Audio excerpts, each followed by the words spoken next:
सच्ची बात कही जाए तो विश्वास का ही नाम भक्ति है। विश्वास माने भक्ति। गोस्वामी जी ने दो टूक शब्दों में कह दिया, बिनु विश्वास भगति नहीं, तेहि बिन द्रवहि न राम। राम कृपा बिनु सपन्यु, जीवन लह विश्राम। क्या प्यारी बात।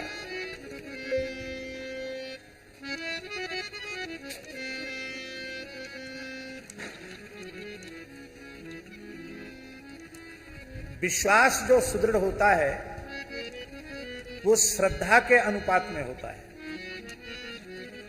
आपकी श्रद्धा जितनी अविचल होगी, आपका विश्वास भी उतना ही दृढ़ होगा।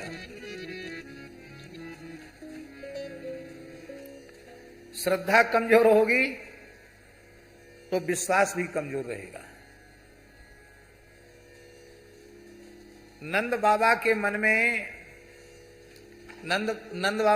में है कि यहां हमारे इतने भाई हैं, इतने बलिष्ठ पहलवान ग्वारिया हैं, जिन्होंने खूब अधोटा दूध पिया है, रबड़ी मलाई और खूब पुआ खाए हैं, खूब खीर पी है।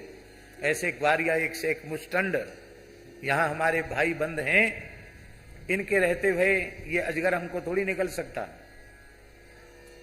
तो पहला विश्वास उनके ऊपर है।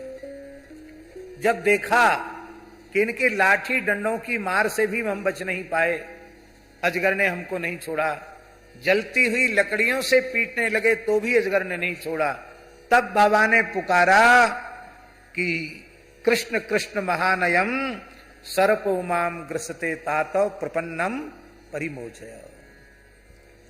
जब तक द्रौपदी ने पांडवों की ओर देखा, द्रोणाचार्य कृपाचार्य अश्वत्थामा आदि की ओर देखा, तब तक श्री कृष्ण का अवतरण नहीं हुआ। और जब सबको छोड़कर एकमात्र श्री कृष्ण को पुकारा तो बसन रूप भय श्याम, भगवान ने वस्त्रावतार ले लिया। इसलिए शरणागति में अन्याश्रय सर्वथा वर्जित है। जो भगवान का शरणागत वैष्णव है उसमें भगवान को छोड़कर अन्य किसी का आश्रय नहीं होना चाहिए। भगवद आश्रय अन्याश्रयेण प्रपत्तिर्बाधिता भवति। जैसे ब्रह्मास्त्र किसी दूसरे अस्त्र का बंधन सहन नहीं करता है, ऐसे ही शरणागति अन्याश्रय सहन नहीं करती है।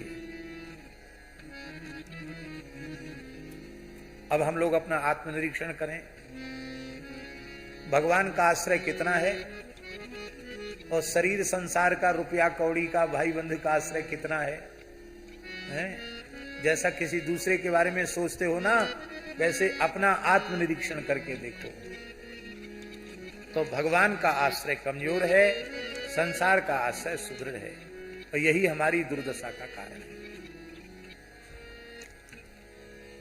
रुग्ण होने पर डॉक्टर का आश्रय लेते हैं, संकट आने पर पुलिस का आश्रय लेते हैं। लेते कि नहीं लेते?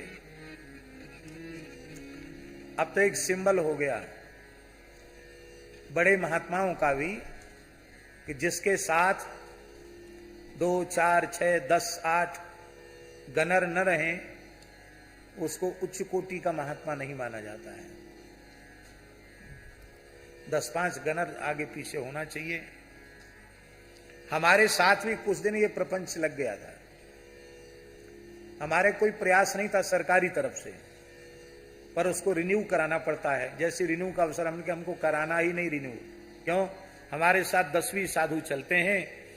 अब वो साधु संग छूट रहा है, ये सब वर्दी वाले लोग घुस जाते हैं और फिर सब आचार विचार भी जैसी आराम हो जाता है। हम तो राम जी की सुरक्षा में हैं। बोले आप गाय के बारे में बहुत ऐसा बोलते हो, कहीं कुछ हो जाए तो कुछ, जैसे शरीर का जैसा विधान होगा वैसा हो जाएगा, उसकी चिंता क्या करनी है। पूज्य गुरुदेव भक्तमाली जी महाराज अत्यंत अस्वस्थ थे। उस समय भयंकर साइटिका के दर्द से वे पीड़ित थे। पैरों पर सूजन हो गई थी, कमर में सूजन थी, पूष का महीना था, भयंकर ठंडी थी और महाराज जी को गुजरात की यात्रा पर जाना था, ध्रांगध्रा की यात्रा पर। स्थिति यह थी कि उनको लवशंका के लिए भी पकड़कर ले जाना पड़ता था, ऐसी स्थिति थी। हम लोगों ने बहुत प्रार्थना की, महाराज जी मत जाइए। बोले नहीं, प्राण देकर भी सत्य की रक्षा करनी चाहिए। हम स्वयं पत्र लिख चुके हैं कि हम अमुक तिथि को अमुक गाड़ी से पहुंच रहे हैं, तो अब हम तो जाएंगे। हमसे बोले देखो पंडित जी, हम याचना तो कभी करते नहीं है, पर वहां जाएंगे तो एक स्वार्थ है। सूर्यश्याम गौशाला की अपने आप बिना कहे कुछ न कुछ सेवा हो जाती है, तो हम और गोबर तो उठाते नहीं है। हम तो उतना ही काम करते हैं कि सूर्यश्याम गौशाला के नाम से कोई कुछ दे देता है तो गौ माता को अर्पित कर देते हैं। महाराज जी बोले इसलिए गौ सेवा का लोभ, सत्संग का लोभ और सत्य की रक्षा का लोभ, इसलिए हम यात्रा स्थगित नहीं कर सकते। इतने जल्दी उनको सूचना भी नहीं दी जा सकती। कहाँ है राघवेंद्र दास जी? बैठे हैं? नहीं बैठे? अच्छा, कहीं दर्शन करने गए। तो हमने कहा राघवेंद्र दास जी को ले जाओ। राघवेंद्र दास जी चले जाते थे साथ में। महाराज बोले नहीं, इनका टिकट नहीं बना है। बोले हम जनरल टिकट लेके बैठ जाएंगे। बोले नहीं, क्यों जाओगे? फिर बोले देखो हट मत करो, ये बीमार हैं, वैसे ही इनको जुकाम हो रखा है, इनको रहने। एक दो लोगों का और नाम लिया, उसको भी मना कर दिया। हमने कहा महाराज जी फिर हम चलते हैं। वो वाह, ये तुमने खूब कहा, हम चलते हैं। तुम क्या करोगे चल के? देखो तुम चले जाते हो बाहर और हम रहते हैं तो विद्यार्थियों को कुछ ना कुछ पढ़ा देते हैं, और हम भी चले जाएंगे, तुम भी चले जाओगे, तो जो नित्य विद्यार्थी पढ़ने आते हैं उनका पाठ बाधित होगा।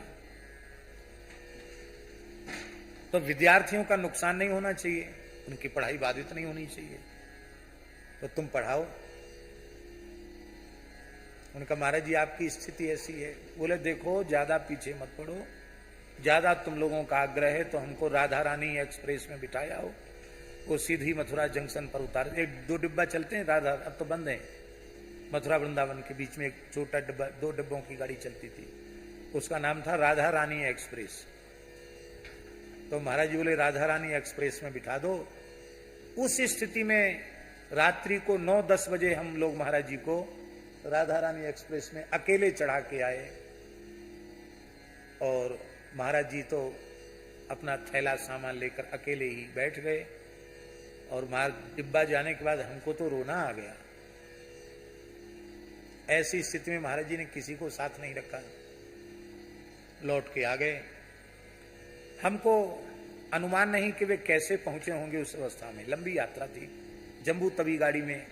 अब छोटे प्लेटफार्म पर उतरना मथुरा में, फिर बड़े पे जाना, फिर जिस पे गाड़ी खड़ी हो वहां जाना, 12 बजे रात की ट्रेन, फिर उसमें चढ़ना, कितना कठिन काम इस ऐसी अवस्था में, ऐसे शरीर में। लेकिन महाराज जी ने एक ही बात कही कि धन का आश्रय रहेगा या किसी मनुष्य का आश्रय रहेगा तो पंडित जी भगवान का आश्रय कमजोर पड़ जाएगा। और जब किसी का आश्रय नहीं रहेगा, न जन का आश्रय रहेगा, न धन का आश्रय रहेगा, तो भगवान का आश्रय पुष्ट हो जाएगा। हमें पक्का विश्वास हो गया कि अब महाराज जी को जाने में कोई संकट नहीं, क्योंकि इतना दृढ़ भगवदाश्रय जिसके चित्त में हो, वो तो सूरदास जी की लकुट पकड़ के ठाकुर जी ही चलते हैं। जब सूरदास जी की लकुट ठाकुर जी पकड़ सकते हैं, तो पूज्य भक्तमाली जी की उंगली पकड़कर उनका थैला कंधे पर लेकर ठाकुर जी उनको मुकाम तक नहीं पहुंचा सकते क्या? आश्रय, ये प्रत्यक्ष महाराज जी के जीवन में देखा कि भगवान का अनन्य आश्रय, किसी मनुष्य का या किसी धन का आश्रय उनके जीवन में नहीं था। भगवान ने मनुष्यों का सहयोग आपको दिया है विदासरिया जी, तो उसको प्रेम से लो, भगवान का भेजा हुआ सहयोग है। बिना कामना बिना संकल्प के भगवान ने धन का सहयोग भेजा है, ले लो, कोई बात नहीं, लेकिन आश्रय भगवान का रखो।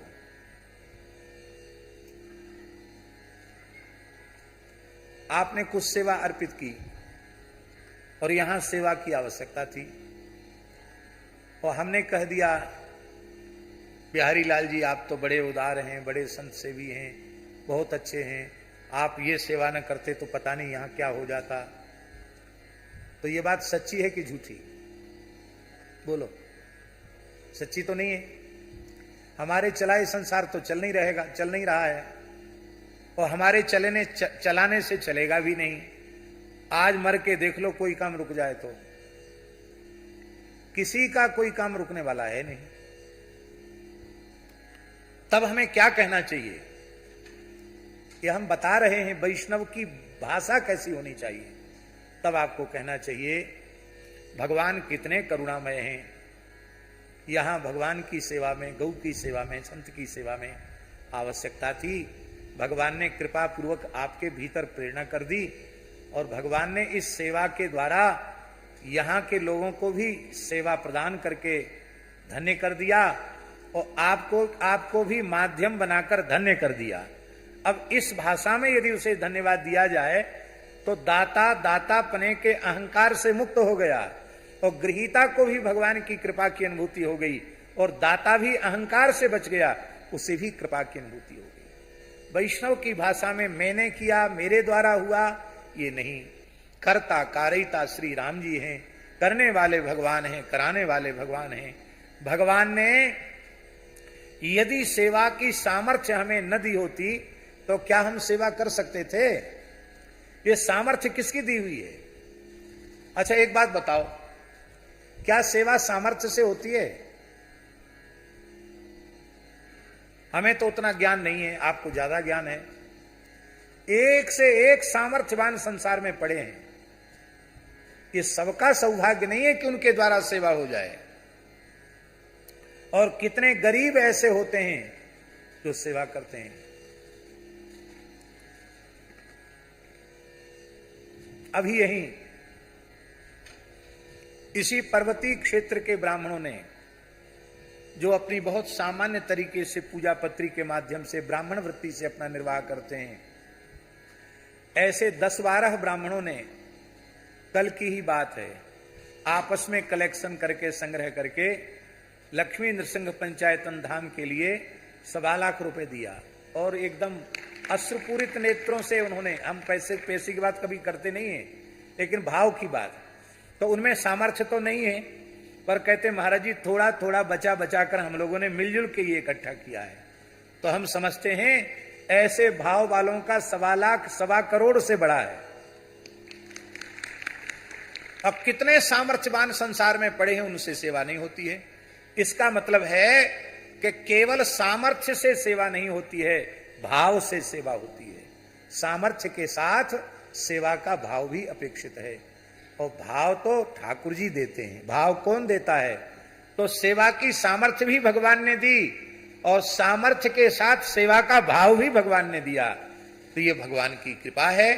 इस कृपा के लिए हम भगवान को धन्यवाद दें, न कि कर्तापने का, दातापने का अहंकार करके अपने पुण्य को कमजोर करें। ये ठीक नहीं है।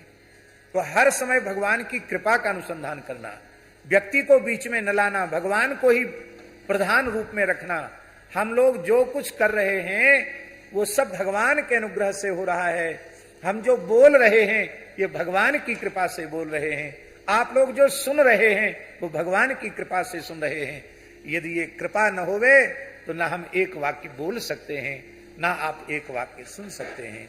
और इसी बात को बहुत अच्छे ढंग से कृष्ण गोपाल दास जी ने आज ब्रह्मस्तुति में तत्तेनुकंपाम सुसमीक्षमाणो भुंजान एवात्म कृतम विपाकम हृदवाग बपुर्भिर विदधन नमस्ते जीवेत यो मुक्ति पदे सदाय वाक, इसकी बहुत अच्छी सुंदर व्याख्या इन्होंने आज के प्रवचन में की। वैष्णव है कौन? जो अनुकूल से अनुकूल और प्रतिकूल से प्रतिकूल परिस्थिति में भगवान की कृपा का अनुभव करे। अनुभव न करे, प्रत्यक्ष दर्शन करे। एक राजा था, उसका मंत्री परम वैष्णव था, भक्त था। हर बात में कहता था भगवान की बड़ी कृपा हुई, बहुत अच्छा हो गया।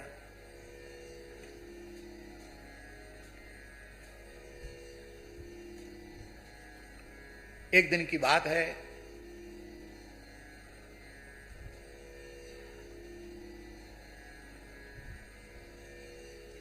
राजा का गन्ना चूसते समय फांस लग गई और हाथ से कुछ रक्त निकल गया, उंगली कट गई। कई बार ऐसा छिर जाती, उंगली कट गई, घाव हो गया, खून निकल आया। तो मंत्री ने कहा भगवान की बड़ी कृपा, बहुत अच्छा हुआ। इतना सुनती राजा क्रोध में आग बबूला हो गया। पहले मेरी उंगली कट गई, खून निकल गया, तो तुम कहते हो भगवान की बड़ी कृपा, बहुत अच्छा हो गया। बंद कर दो उसको हवालात में। बंद कर दिया मंत्री को। राजाओं का शासन ऐसे ही होता था, सब कानून उन्हीं के हाथ में रहते थे। बंद कर दिया। बोले 3 दिन बाद जब तक ये घाव नहीं भरेगा तब तक पूछेंगे नहीं इसके क्या बात है, तुमने ऐसा कैसे कहा। तो राजा शिकार खेलने गया, अपने संगी साथियों से बिछुड़ गया जंगल में। वहां जंगली कोल्भी लोगों ने राजा को पकड़ लिया। उन्होंने भद्रकाली की मनौती मांगी थी कि हम नरबली देंगे। बोले ये बहुत मोटा ताजा है, इसी की बलि देंगे। राजा को पकड़ लिया, देवी के सामने नहला धुला के ले गए। बोले देखो इसके कोई घाव वाव तो नहीं है। तो महाराज उंगली में उसकी उंगली कटी हुई थी। तो कटी पटी जो क्षत विक्षत जो पशु है वो बलि में अर्पित नहीं होता है। अरे बोले तो बेकार है, छोड़ो उसको, छोड़ो। अब राजा को बड़ा आश्चर्य हुआ कि मंत्री जो कुछ कहता था कि भगवान की बड़ी कृपा, यदि गन्ना चूसने में ये उंगली न कटती तो आज तो गला कट जाता हमारा। तो उंगली कटी, कम से कम गला तो नहीं कटा। निश्चित ही भगवान की बड़ी कृपा है। लेकिन निरपराध बेचारे मंत्री को हवालात में बंद होना पड़ा। उससे पूछेंगे तुम्हारे ऊपर क्या कृपा हुई। तो राजा ने जाति उसको कारागृह से मुक्त किया। बोले हमारे ऊपर तो कृपा का रहस्य समझ में आ गया कि गला कटना था तो उंगली कट के हमारी रह गई और हमारी रक्षा हो गई, पर तुम्हारे ऊपर क्या कृपा हुई, तुमको बिना अपराध के हवालात में जाना पड़ा। बोले महाराज मैं आपका बहुत विश्वास पात्र सेवक हूं, आप जब भी शिकार खेलने जाते मुझे अपने साथ जरूर ले जाते और मैं आपकी काया की छाया बनकर आपके साथ ही रहता। तो आप तो कटी उंगली होने से बच जाते, पर मैं नहीं बच सकता था, मेरा तो गला जरूर कट जाता। तो भगवान ने बड़ी कृपा की जो आपके माध्यम से हमको 24 घंटे के लिए कम से कम हवालात में बंद कर दिया। ये हर समय भगवान मंगल भवन अमंगल हारी हैं, तो उनका कोई विधान अमंगल युक्त हो कैसे सकता है। आपको सुनकर बहुत आश्चर्य होगा, नरसिंह जी का एकमात्र पुत्र मृत्यु को प्राप्त हो गया, जिसकी बारात को लेकर भगवान गए थे। आप सोचो, विधवा पत्नी हो, बहू हो, पुत्र वधू हो और युवावस्था में पुत्र की मृत्यु हो जाए, गृहस्थ व्यक्ति के लिए इससे अधिक कष्टकारी और क्या हो सकता है। पर श्री नरसिंह जी ने जब सुना कि पुत्र की मृत्यु हो गई है तो आप फेंट से करताल खोलकर नाचने लगे। भला भया छूटा जंजाल, सुखनू भजना श्री गोपाल। बहुत अच्छा हुआ, पुत्र चला गया, भगवान का था, भगवान के पास चला गया। अब थोड़ी बहुत ममता उधर जाती थी, अब वो भी समाप्त हो गई। अब संपूर्ण ममता श्री गोपाल जी के चरणों में रहेगी। तो हमने ऐसा सुना है, अभी पुत्र के शरीर का संस्कार नहीं हुआ था, शरीर घर पर पड़ा था और वो नाच रहे थे। भगवान रीझ गए और पुत्र के सहित भगवान प्रकट हो गए। उनके पुत्र सांवल दास के गले में भगवान गलवहियां दिए हुए थे और उनके पुत्र ने कहा मैं तो भगवान के नित्य सखा मंडली में सम्मिलित हो गया हूं। आपने अपने पुत्र का शरीर का संस्कार किया। अनुकूल से अनुकूल, प्रतिकूल से प्रतिकूल परिस्थिति में हर समय भगवान की कृपा का दर्शन करना, हृदय से, वाणी से, शरीर से भगवान को और भगवान की विभूतियों को प्रणाम करना।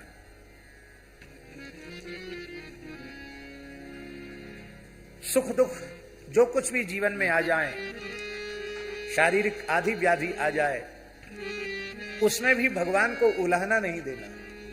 आत्मकृतम विपाकम, इसमें किसी दूसरे का दोष नहीं, हम अपना किया हुआ ही भोग रहे हैं, ऐसा अनुभव करके मन में संतुष्ट रहना। अनुकूल से अनुकूल, प्रतिकूल से प्रतिकूल परिस्थिति में भी भगवान की प्रत्यक्ष कृपा का दर्शन करना। अभी देखो हम लोग कृपा का दर्शन करें, देव दुर्लभ मानव जन्म धर्म प्राण भारत वर्ष की दिव्य धरा पर हम लोगों को प्राप्त हो गया। बोलो इससे बड़ी कृपा कोई हो सकती है क्या? वह भी परम पवित्र वैदिक हिंदू धर्म की परंपरा में हमारा जन्म हुआ, सनातन परंपरा में हमारा जन्म हुआ। उसमें भी हमें आस्थावान बनाया, हमें आस्तिक बनाया। आस्तिक का अर्थ है हम परलोक पुनर्जन्म में विश्वास रखने वाले हैं, धर्मशास्त्र में श्रद्धा रखने वाले हैं, संत गौ ब्राह्मण अतिथि माता पिता का आदर करने वाले लोग हैं। ये भी भगवान की कितनी बड़ी कृपा है। और सर्वोपरि कृपा तो ये है कि इस परम पवित्र देवभूमि ऋषिभूमि उत्तराखंड में साक्षात बहता हुआ पिघला हुआ जो ब्रह्म श्री विष्णुपादोद्भवा श्री गंगा जी हैं, उनकी धारा को छू करके हवा हम लोगों के शरीर में लग रही है। गंगा जी स्पर्श कर रही है हमारा निरंतर। गंगा जी की तरंग का दर्शन करते हुए, उनकी ध्वनि का श्रवण करते हुए हम लोग मानव जन्म का सर्वोत्कृष्ट फल सत्संग प्राप्त कर रहे हैं। ये गंगा जी की कितनी बड़ी कृपा है। ये कृपा क्या अपने पुण्य से मिली है, क्या अपने पुरुषार्थ से मिली है? ये तो केवल और केवल भगवान की कृपा से ही यह दिव्य सौभाग्य हम सब जीवों को प्राप्त हुआ है। बोलो भक्तवत्सल भगवान की जय। इस प्रकार से भगवान ने उस विद्याधर का उद्धार कर दिया और भगवान ने उससे पूछा कि तुम कौन हो, इस योनि में तुमको क्यों जाना पड़ा? उस सर्प ने कहा मैं सुदर्शन नाम का विद्याधर हूं। विद्याधर बहुत सुंदर होते हैं, स्वरूप में बहुत सुंदर होते हैं। श्रिया स्वरूप संपत्त्या विमाने नाचरम दिशा। मेरे पास सौंदर्य तो था ही, रूप संपत्ति तो थी ही, और भी संपत्ति से युक्त होकर के मैं विमान में बैठ करके अव्याहत गति से विचरण कर रहा था।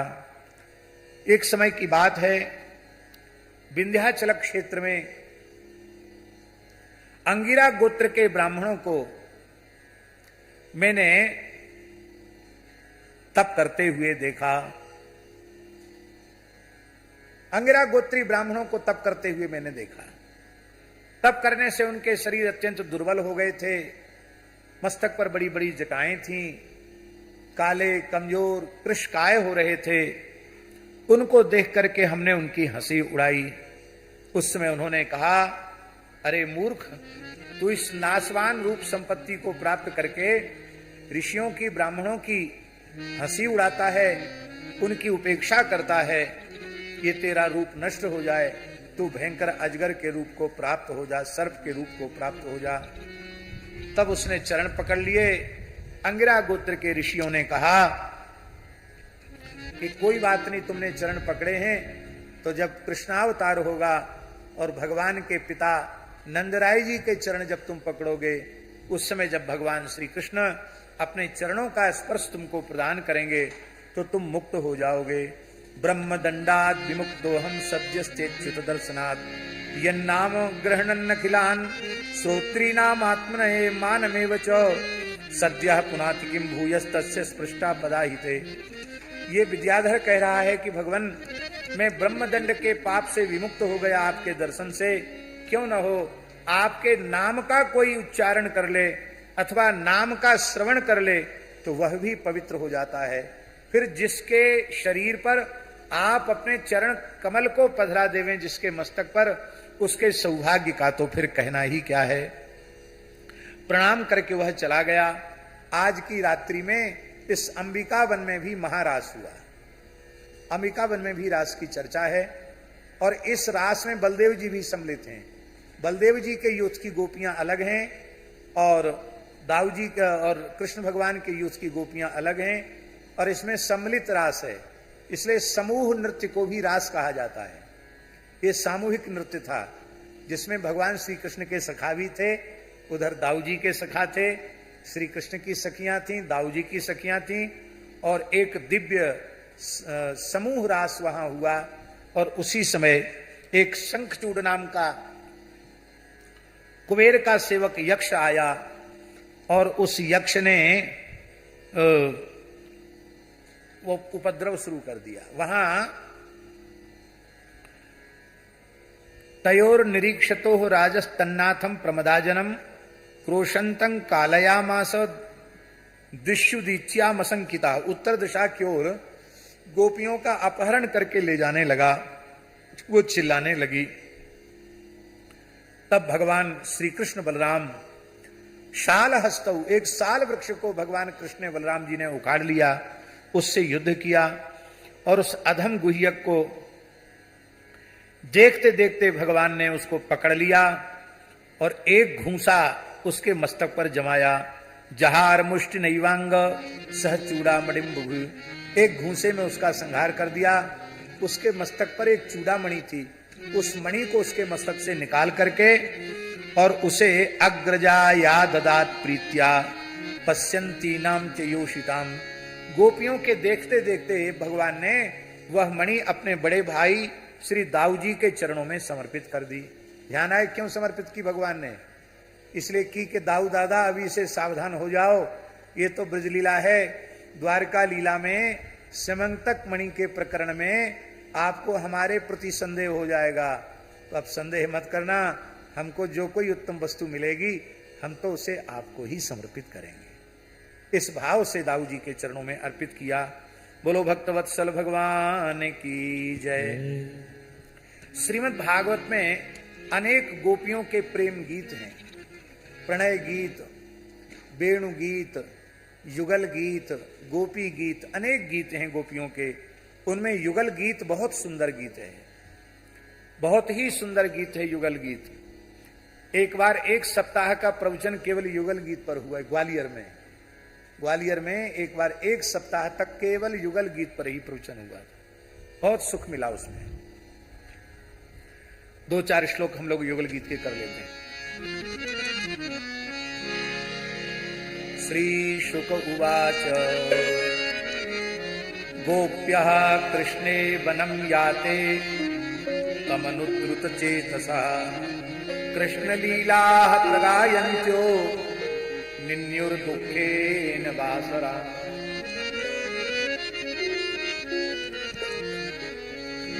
भगवान श्री कृष्ण गोचारण करने के लिए चले जाते हैं। कृष्ण के साथ गोपियों का मन भी चला जाता है और वे श्री कृष्ण का चिंतन करती रहती हैं।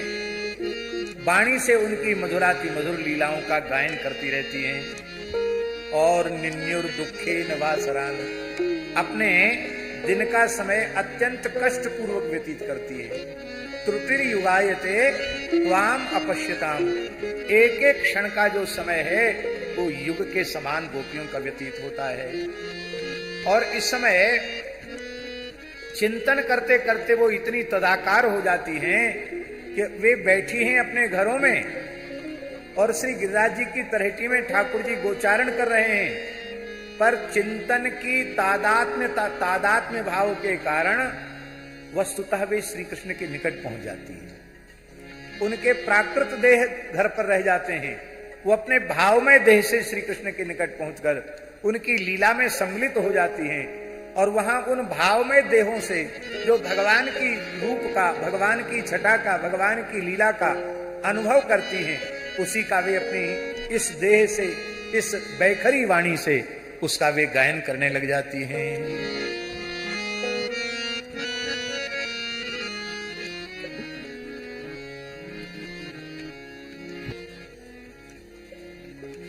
बोले ये अपने से प्रेम करने वाले प्रेमी जनों को क्या दें,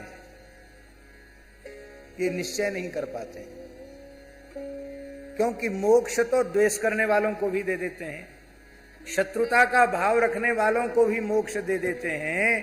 तो जो वस्तु द्वेष करने वालों को दे दें वही प्रेम करने वालों को दे दी जाए, तब तो हो जाएगा अंधेर नगरी चौपट राजा, टके सिर भाजी टके सिर खाजा।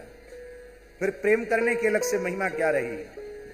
तो गोपियां कहती हैं इन हमारे प्राण जीवनधन श्री कृष्ण का स्वभाव ऐसा है कि प्रेमी जनों को और कुछ न देकर अपना प्रेम ही देते हैं और मोक्ष तो द्वेष करने वालों को भी दे देते हैं। ऐसा इनका सुंदर स्वभाव है।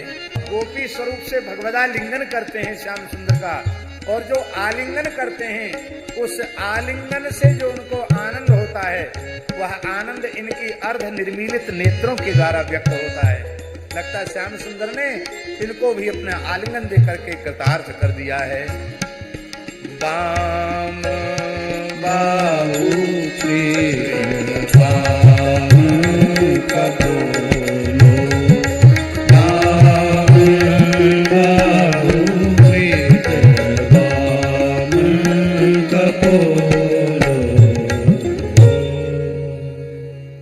इतना सुंदर है। ये भी वेणु गीत ही है, ये भी वेणु गीत है। दो वेणु गीत हैं भागवती में, एक तो वेणु गीत नाम से वेणु गीत है, युगल गीत में भी प्रत्येक छंद में वेणु के वंशी वादन लीला, ये भी वेणु गीत ही है, पर दो दो छंदों की एक एक युति होने से इसको युगल गीत कहते हैं। बड़े रसमय भाव हैं, उन सब भावों को हम श्री गंगा जी को अर्पित करते हैं। श्री सुखदेव जी महाराज कहते हैं कि भगवान कृष्ण की लीलाओं का गायन करते करते रे मेरे हस्सू, गायन करते करते रमण करने लगी। अब देखिए, रमण दूर से संभव नहीं है, रमण तो अत्यंत निकटता में ही संभव है। इसका तात्पर्य क्या हुआ? इसका तात्पर्य हुआ कि वो भगवान का भाव रूप से आलिंगन करने लग जाती, भगवान से उनका मिलन हो जाता है, भगवान का आलिंगन करने लग जाती हैं। तन मनस्का, उनका मन अब सामान्य प्रकृति वाला मन नहीं रहता है, अब उनका मन स्वयं श्री कृष्ण बन जाते हैं, और जिसका मन श्री कृष्ण बन गए हैं वे ही महोदया हैं, महान भाग्यशालिनी हैं। जिनका चित्त, जिनके चित्त पर संसार की अहंता ममता चढ़ी हुई है वो भाग्यहीन है, जिनके चित्त पर श्री कृष्ण चढ़ गए हैं वे भाग्यशाली हैं। इसके बाद अरिष्टासुर के उद्धार की लीला है। अक्रूर जी को ब्रज में भेजा है, अक्रूर जी ब्रज में आए हैं, और इधर केसी और व्योमासुर, केसी घोड़े के रूप में आया है, भगवान ने उसका उद्धार किया है। आज भी वृंदावन में केसी घाट है। व्योमासुर का उद्धार किया है, नारद जी ने आकर भगवान की स्तुति की है, मथुरा लीला द्वारका लीला का वर्णन किया है। अक्रूर जी विजयाता के प्रसंग में आए हैं, भगवान के चरण चिन्हों को देख कर उसमें लौटने लगे हैं। कंस की सूचना नंद बाबा को दे दी है। दूसरे दिन कृष्ण बलराम श्रृंगारित सुसज्जित रथ पर विराजे हैं, गोपियों ने विलाप किया है। गोपियों के तत्सुख सुखित रूप धर्म का रहस्य भगवान ने उन्हें समझाया है, गोपियों को सांत्वना दी है। भगवान रथ में विराजे हैं। अक्रूर हृदय में भगवान ने अक्रूर जी को अपने ऐश्वर्य में शेष साई स्वरूप का दर्शन दे करके उनके मोह को दूर किया है। अक्रूर जी ने भगवान की स्तुति की है। भगवान मथुरा पधारे हैं, अक्रूर जी अपने भवन में गए हैं, कंस को सारी सूचना दे दी है। मथुरावासी कृष्ण बलराम का दर्शन करके कृतार्थ हुए हैं। कोई इलायची देता है, कोई पान देता है, कोई भगवान के माला पहनाता है, सबको भगवान ने आशीर्वाद दिया है। ग्वाल वालों के मन में होता था कि हम अच्छे कपड़े नहीं पहने हैं, गांव से आए हैं, शहर के लोग बहुत सुंदर कपड़े पहने हैं, तो रंगकार रजकम कच्चिदायांतम रंगकारम गदाग्रजा, ये रंगकार था, रंगने वाला था, रंगरेज था, तो वो कपड़े रंग करके सुंदर लेकर के आया। ये पहने हुए कपड़े नहीं थे, ये सब नए वस्त्र थे। नए वस्त्रों में छींट कस के कच्चा रंग निकाल के और उनको बढ़िया पक्का करके सुगंधी लगा करके बढ़िया उसको प्रेस वगैरह करके तह लगा करके गठरी में बांध कर ले जा रहा था, ऐसा समझो। तो भगवान ने कहा कि तुम्हारे पास बहुत सुंदर सुंदर वस्त्र हैं, हम ग्वाल वालों को कुछ वस्त्र पहनने के लिए दे दो। बोला तुम्हारे सिर पर मौत नाच रही है, राजाओं के कपड़े पहनना चाहे तो जंगल में गैया चराने वाले। भगवान बोले मौत तो जरूर नाच रही है, पर किसके सिर पे नाच रही, हमारे कि तेरे, अभी फैसला होता है। भगवान जाने कैसा थप्पड़ जमाया, एक ही थप्पड़ में उसका सिर धड़ से अलग होकर के राजमार्ग पर उचकने लग गया। जब प्रधान रजक की ये दशा हुई तो उसके संगी साथी सब गठरी मोटरी पटक पटक करके भाग गए। ग्वारिया बोले, ग्वाल वालों कन्हैया तने बहुत बुरा कियो, कंस को प्रधान सेवक मार दियो, अब तो पुलिस हमें पकड़ ले जाएगी, कंस के सिपाही पकड़ ले जाएंगे। भगवान बोले डरो मत, बढ़िया बढ़िया कपड़े छांट के पहन लो। अब सब कपड़ा पहनने लगे। महाराज कपड़ा नाप के तो थे नहीं, विशाल काय लोगों के, कंस के सेवकों के वस्त्र ग्वाल वाल कैसे पहने, तो कुर्ता पहने तो मोहनदास जी इतना बड़ा कुर्ता हो जाए कि कुर्ता पहनने के बाद 2-3 हाथ नीचे बिछा रह जाए। धोती की जरूरत ही नहीं है, अंगूछा की लंगोटी की जरूरत नहीं, कुर्ता पहनने से ही काम चल जाए। हाथ नीचे तक झूल रहे हैं, एक दूसरे को देखकर हंसने लगे। भगवान से ले कन्हैया तेने हमारे पुराने लत्ता तो सब फेंकवाई दिए और नए कपड़ा तो हम बिजू का बन गए, हमको देख के सब हंस रहे मथुरावासी। भगवान ने कहा कपड़ा पहना ही इसलिए जाता है कि लोग देखकर प्रसन्न हों। देखो सब हंस रहे हैं, हम आप भी एक दूसरे को देख देख कर हंस रहे हैं। बोले ये मजाक उड़ रहा है हमारा, ये हंसी नहीं है, प्रसन्नता नहीं है, हमारा उपहास हो रहा है। भगवान दर्जी के यहाँ ले गए। दर्जी ने काट छांट करके, सैकड़ों दर्जी उसकी दुकान में काम करते थे, सबके कपड़े थोड़ी ही देर में सबके नाप के बना दिए, फिट हो गए कपड़े। भगवान ने इसे सारूप्य मोक्ष दिया। इसका आशय समझते हैं आप? जो भगवान के मंदिर में पोशाक धारण कराता है, भगवान और भगवान के भक्तों के श्रीअंग में वस्त्र धारण कराता है, उसे भगवान सारूप्य मोक्ष देते हैं। भगवान लक्ष्मीपति वैकुंठनाथ हैं, पर यदि वर्ष में एक बार भी किसी मंदिर में आपने पोशाक धारण कराने का नियम ले लिया तो भगवान उस भक्त की याद करते हैं। जब जब पोशाक श्रीअंग पर आती तब तक उस भक्त की याद करते हैं, और जब उसके वार्षिक पोशाक की सेवा का समय होता तो उसका चिंतन भगवान करते हैं। अब उस भक्त की सेवा आएगी। भगवान सारूप्य मोक्ष देते हैं। लक्ष्मी प्राप्ति का उपाय क्या है? भगवान की सुगंध सेवा करो, इत्र की सेवा, चंदन की सेवा, पुष्प की सेवा, ये लक्ष्मी की वृद्धि कारक होती है। भगवान माली के यहां गए, मालियों ने भगवान के चरणों में प्रणाम किया और कहा कि महाराज सब मालाएं आपकी हैं, जितना चाहो उतनी पहन लो, हम आपका नक्सिक पुष्पों से श्रृंगार करना चाहते हैं। भगवान ने कहा जैसी तुम्हारी इच्छा। ब्रजवासियों की सहज प्रीति पुष्प में होती है। हमारे मोहल्ले में गोपेश्वर महादेव जी का मंदिर है। अमावस्या पे ब्रजवासी आते हैं, यमुना नहाते हैं, फिर बिहारी जी दर्शन करने जाते हैं। तो 1-2 दिन पहले से ही गोपेश्वर के पुजारी जी मालाओं को विसर्जन करना बंद कर देते हैं। वो आएंगे अपने आप उठा उठा के ले जाएंगे। तो ब्रजवासी गले में माला पहन के बिहारी जी जाएंगे, वहां भी पूरा जोर लगाएंगे कि माला बिहारी जी के हमको मिल जाए। नहीं मिले तो बाहर से माला खरीद लेंगे, और खरीद के अब वो भीतर गई तो लौट के आएगी कि नहीं? बोल बंसी वारे की जय, बिहारी जी को दिखा के खुद ही पहन लेंगे। एक पल्ली पार गांव के ब्रजवासी से हमने पूछा ये माला पहनने का कोई विशेष भाव है क्या? बोले बाबा सांची बताओ, मैं इनकी सच्ची बताओ। बोले जब हम माला पहन के घर लौट के जाएं तभी लोग विश्वास करें बिहारी जी दर्शन करके आया हो। यहां तो इतना प्रेम नहीं माला का। नहीं, हमारे ब्रज में गांव में कथा होती तो ब्रजवासी बालक कथा समाप्ति के पहले ही घेर लेते, छोटे छोटे, बाबा माला मोए दे दे, बाबा माला हमको दे दे। ब्रजवासी बालक माला के प्रेमी, चंदन के प्रेमी। भगवान ने कब तो कोई कसर नहीं रहेगी, बोले केवल चंदन की कसर रह गई है। तब एक सैरंध्री त्रिवक्र नामा यनुलेप कर्मणि, त्रिवक्रा नाम था, 3 जगह से टेढ़ी थी, कुब्जा। इस कुब्जा के संबंध में गर्ग संहिता में लिखा है ये कुब्जा ही पूर्व जन्म की शूर्पणखा थी। ये गर्ग संहिता में जब रावण का विनाश हो गया तो गर्ग संहिता के अनुसार कुब्जा तीर्थ गुरु पुष्कर में आ गई, तीर्थराज पुष्कर में आ गई, और 10,000 वर्ष तक ऊर्ध्वबाहु होकर के ब्रह्मा जी की उपासना उसने की। ब्रह्मा जी ने प्रकट होकर दर्शन दिया, बोले मांगो क्या वर चाहती हो? बोले भगवान श्री राम मुझे पति रूप में प्राप्त हों।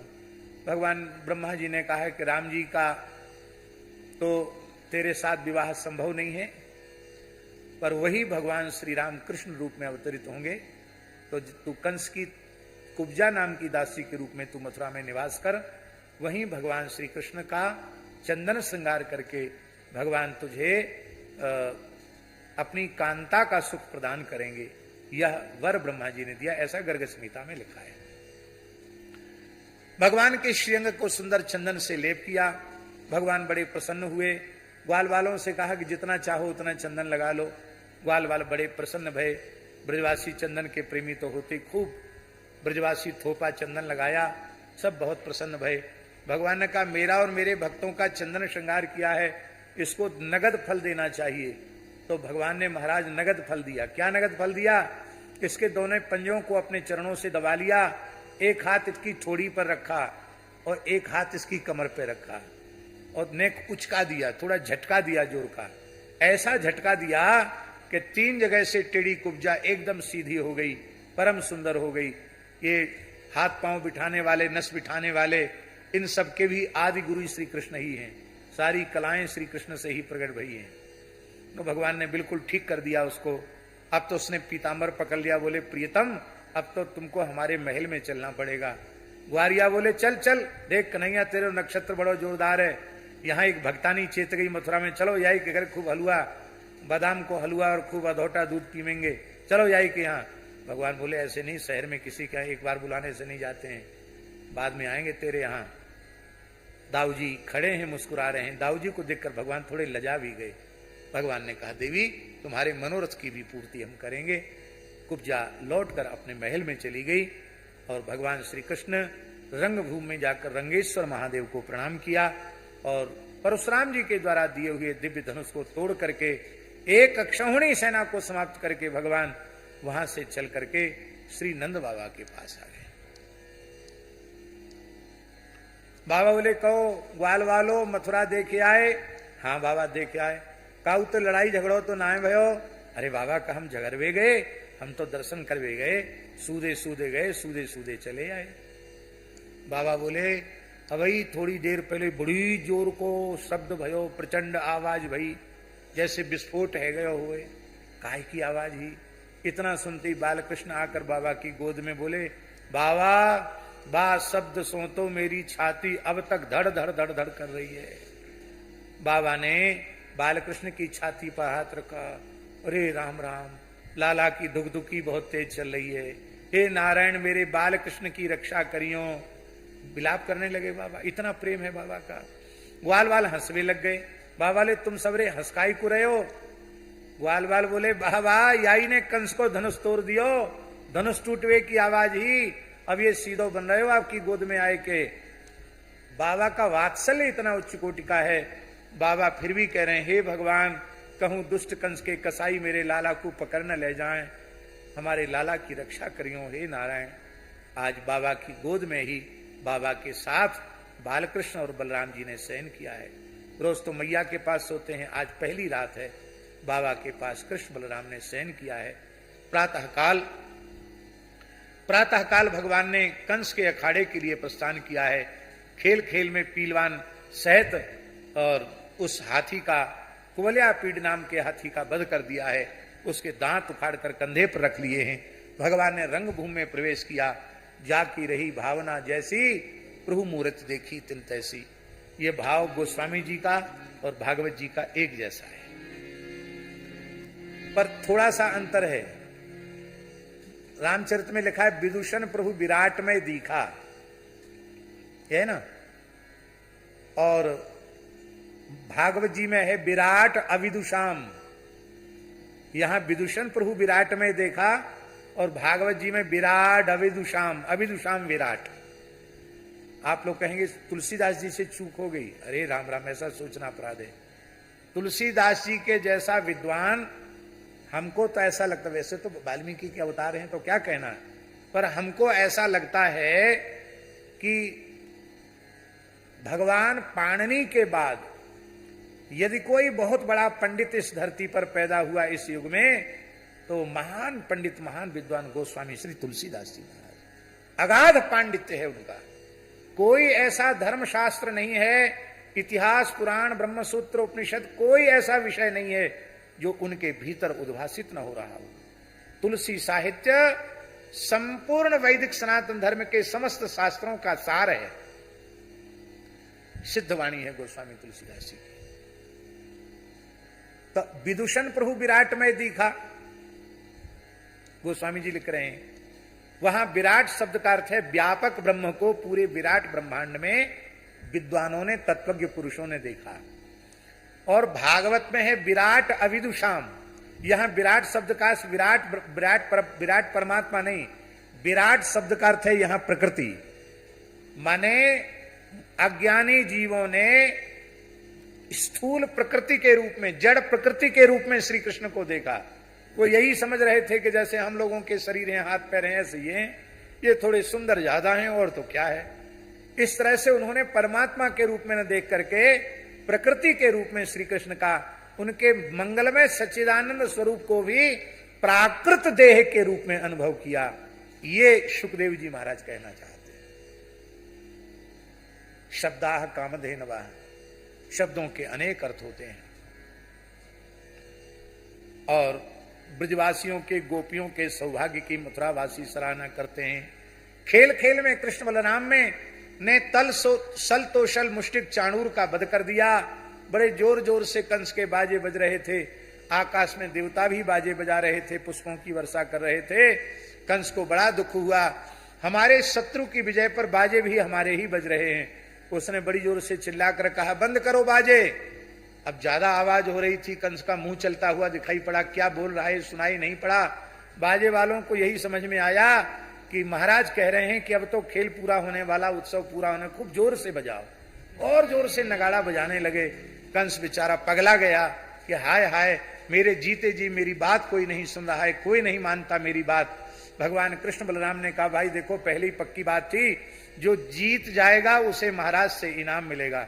आप लोगों के तो केवल महाराज हैं, मेरे तो मामा जी लगते हैं, चलें इनसे इनाम लें।